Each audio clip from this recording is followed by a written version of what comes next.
The ADX is the smaller, more affordable Acura SUV crossover, whatever the heck you want to call it. I'll include a link to the Jody Wilkinson Acura and Salt Lake's website in the description down below. Let's get right into it.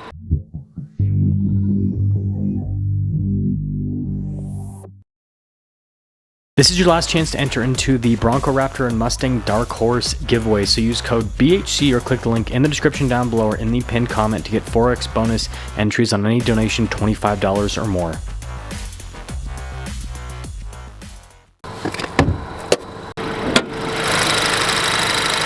Under the hood is the turbo 1.5 liter 4-cylinder that goes through a CVT. Fuel economy is 25 around town, 30 on the highway, with power outputs being 190 horsepower and then 179 pound-feet of torque. If you're looking for more straight to the point reviews like this, make sure you subscribe. Now, very sharp lines there on the hood to the front. You guys can see really cool daytime running light. You got the beak style for the grille that Acura is famous for. This also does come equipped with fog lights. But yeah, either way, you've got a nice contrast with the black and the white on this car. 235 by 45 by 19 for the tire and wheel setup. You've got these nice blacked out fender flares too. Again, most cars have unpainted cladding, it seems like. This one doesn't. A-spec there on the side, you got blacked out mirror caps. And that's one of the things you'll notice about the ADX is pretty much everything is painted black or white on this car, so it all looks more premium. Now when it comes to key fob features, we have our lock unlock, you got your remote start function, the opening for the hatch, Acura logo on the back. That's got the fancy kick open feature, but let's take a look at the hatch area. Got a 12 volt here in the rear. We have the cargo cover built in from the factory. You guys can see the nice mat there at the bottom. And let's actually see what's under the little cover here. Interesting, there's even more to pick up. Look at that, we actually have a spare tire. And you have two options, normal closing or walk away closing. Taillights swoop up, which is pretty cool looking. You can see the badging surprisingly not in black, which you'd think it would be with this package. Same thing with the exhaust tips. Either way, that'll cap things off for the exterior of this ADX. Let's take a look at the interior. Now it's not soft touch here at the top, but down below you do have soft touch and stitching, and it goes all the way across. And then you got some suede mixed into the seat too. There's more stitching on the sides. Legroom back here is really good. We got some vents here in the back, some USB ports as well. Headroom, it does come down. It's kind of tight. This is nice with the lights though, actually. And a big part of that is the panoramic sunroof brings things down a little bit. Keyless entry for up front, and let's check it out. Blind spot warning with the mirrors, just regular windows. Got more nice soft touch, really good fit and finish.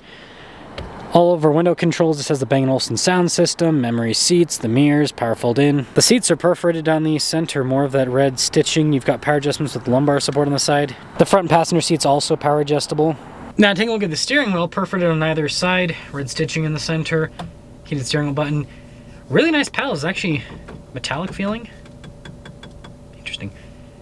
Adaptive cruise control, you've got the steering assist with that. Volume and voice command controls, regular stocks behind. And then with the gauge cluster, it's digital. You can change the information that's displayed in either cluster depending on what you're looking for. And then you do get a little kind of pull up with the drive modes, but the cooler animation is here in the center screen, where it shows the ADX driving through different stuff. Now this does have a 360 camera system, and just like other Acura and Honda models, just press that button and that'll pull up a couple different views in the 360. And then this has the newest infotainment system, so it's pretty darn quick to respond. Has Apple CarPlay and Android Auto. The only downside I see with the system is just the visual, right? It's just popped on there. Dual zone climate controls below. We have our heated ventilated seat controls, and this is a gimmick, but I think it's really cool. As I turn the temperature down, it turns blue. As I turn the temperature up, it turns red. Again, a little bit of a gimmick, but I like it. Got some USB ports down below, 12 volt phone charging pad, some cup holder action, your drive mode select here with your auto stop, start, hill, descent. We've got our parking brake, brake hold, shifter here for the CVT. Really nice trim here, another cup holder, center console, it's got good space. More nice trim on the top. And then look at the dash. I mean, this is high quality stuff happening here. But there's definitely a price to pay for all this. So ADX A-Spec Advance, $46,350. Let's take it out and see how it performs. Set off in the ADX. I'm gonna have a little bit longer pauses between some of my talking points in the review. I'm just gonna mention this in all these reviews that I'm filming today. I'm a bit under the weather, so heavy breathing.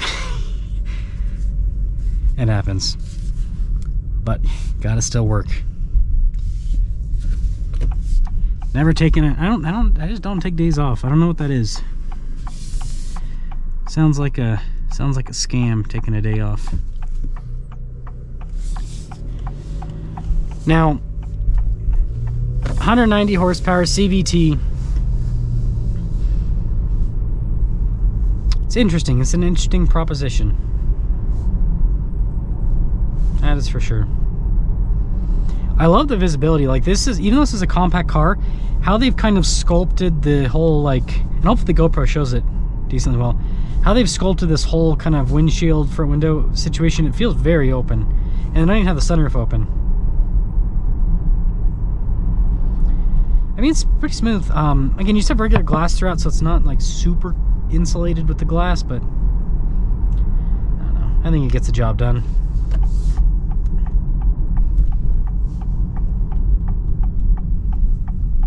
Suspension's pretty comfortable.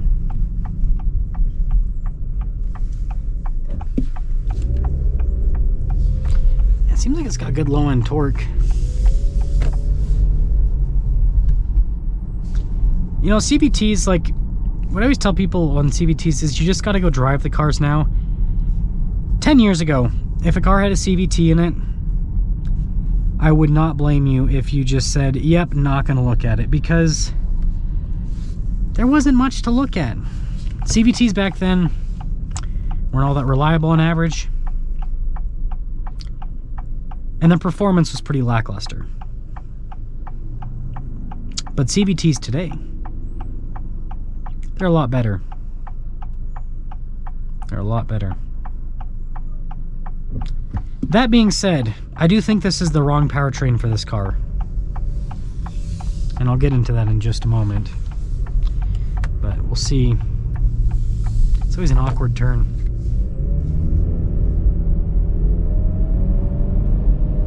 I mean, it gets up. So, why is this the wrong powertrain? Well, Honda has the 2.0 with a hybrid. It's got great power. It's super smooth. It's in the Civic hybrid. It's in the CR-V hybrid. And it should be in the Acuras. Acura is losing a lot of people, I shouldn't say people, they're losing a lot of potential customers to other manufacturers that are offering hybrids. I would say it's mostly Toyota, and a little bit with Lexus too. Same manufacturer though. But I mean, that would just, I mean, that have great power delivery. And then this segment of luxury SUV crossover, again, whatever you want to call it, it's a really difficult segment, I would say. And the reason why it's so difficult is you're luxury, so it's going to have a higher price tag. And it's got the materials and the build quality and all of that to support being luxury. But it's not like a big luxury car, which here in the, like, Europeans love stuff like this, but here in the US, not as much. I'd say like Japan too. When I've talked to people from Japan, they love stuff like this too, like the smaller luxury cars. But yeah, here in the US, people like, they want big. That's why the MDX does so well.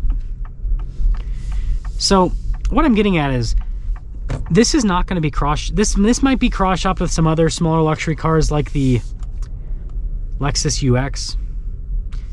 But even the Lexus UX sells in small numbers. Really, this is going to get cross-shopped with an Acura ADX, a Honda CR-V, a Toyota RAV4, Hyundai Tucson. Like, there's a lot of vehicles, most of them that I mentioned are non-luxury, that you can get with premium features that people are going to look at and go, well, I'm getting a bigger vehicle with the same, roughly the same features. I don't care that the interior is not as nice, but for about the same amount of money.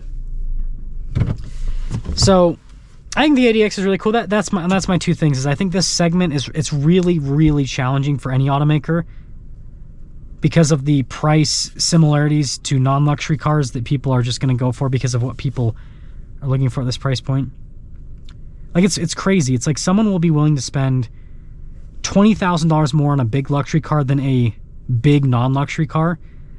But then they won't be, but then at the same time, someone says, oh, that luxury version's $2,000, $3,000 more than the, no, I can't do that. Too much. And then, like I said, hybrid. Acura's got to get the hybrids in like yesterday.